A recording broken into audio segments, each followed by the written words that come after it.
Assalamualaikum. Greetings, student. In this lesson, I will teach you Biology Form 4, Chapter 3, Movement of Substance Across the Plasma Membrane. In this session, I will cover 3.1 Structure of Plasma Membrane. Students should refer to the DLP textbook page 46 until 48. The learning standard that need to achieve by students are: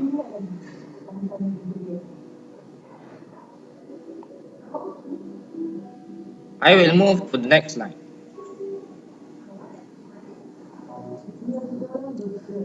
The necessity of movement of substance across a plasma membrane.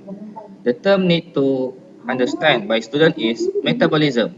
Refers to all chemical reactions occurring within living organism in order to maintain life. Metabolism produces waste product throughout the catabolism process and also need simple molecules in anabolism process. The process of catabolism is a chemical reaction to decompose complex molecules into the simpler molecules. And the anabolism process refers to a chemical reaction to synthesize complex molecules from simple molecules. So then, what is the relationship between metabolism and substance movement?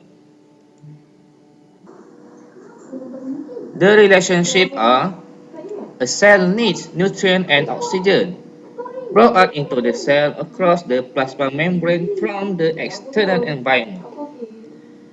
And a cell produces waste substance that need to be eliminated through the plasma membrane.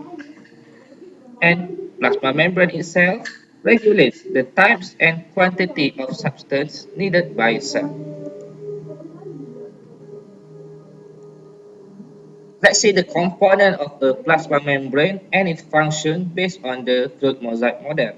This diagram refers to fluid mosaic model of plasma membrane. The details are: the fluid mosaic model is the model to explain the structure of the plasma membrane.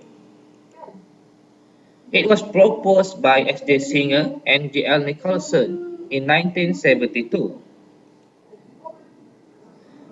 The term fluid refers to free movement of proteins and phospholipids in the plasma membrane, which is causing the dynamic and flexible structure. The term mosaic refers to the arrangement of various types of proteins in the phospholipid bilayer. And a phospholipid molecule refers to basic unit of the plasma membrane.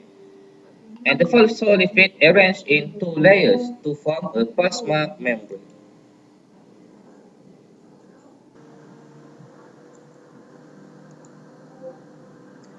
This diagram shows the plasma membrane component, which is in the diagram A, the structure of one unit of phospholipid. It contains a polar phosphate head that is hydrophilic, means attract water molecule. And it also contains two non-polar fatty acid tails that are hydrophobic, means it repels water molecules.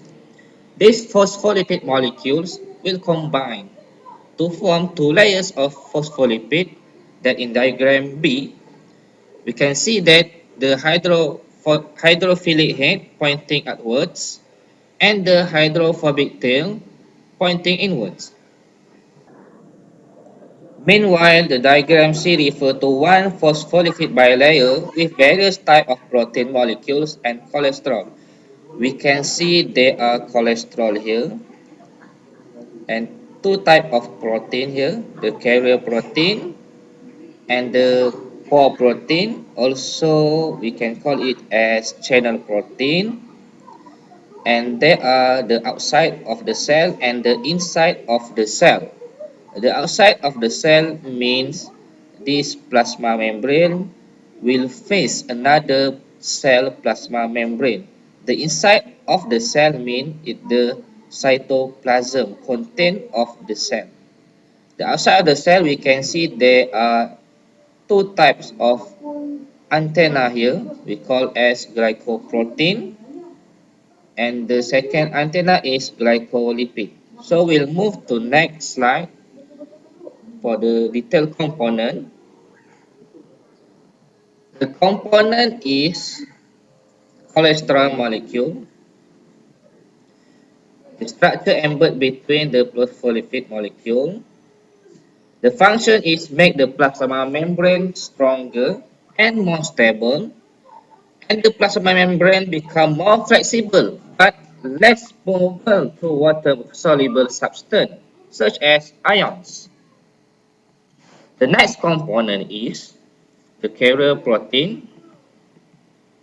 It carries large molecules across the plasma membrane, such as glucose, amino acids, and vitamin C. The carrier protein has the active binding site here.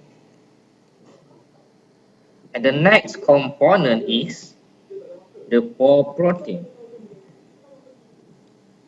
It's a type of lipoprotein with tiny pores and allows small water-soluble molecules and ions to cross. It only allows substance to move across it by the process we call as passive transport. The next component are the glycolipid and the glycoprotein. This both antenna structure consists of lipid and polysaccharide that form glycolipid, and the glycoprotein refer to polysaccharide chain and protein. The function are receptors of several hormones such as insulin, and it also stabilizes the membrane by forming hydrogen bond with water outside there, and it acts as antigen for cell identification. How to understand the concept of permeability of a plasma membrane? The concept are a permeable membrane is a type of membrane that allows all types of molecules to move freely across it. And a non-permeable membrane is a type of membrane which does not allow any molecule to move across it. And semi-permeable membrane only allows few types of molecules to move freely across them, but prevent the passage of other types of molecules.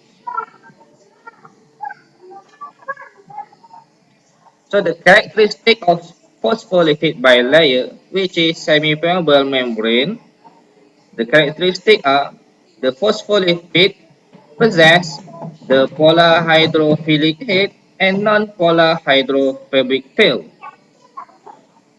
The phospholipid bilayer itself has hydrophobic tails as its core, so only lipid-soluble molecules and a few types of small-sized molecules, such as water, can pass through it. Meanwhile, ions and larger molecules cannot penetrate the bilayer.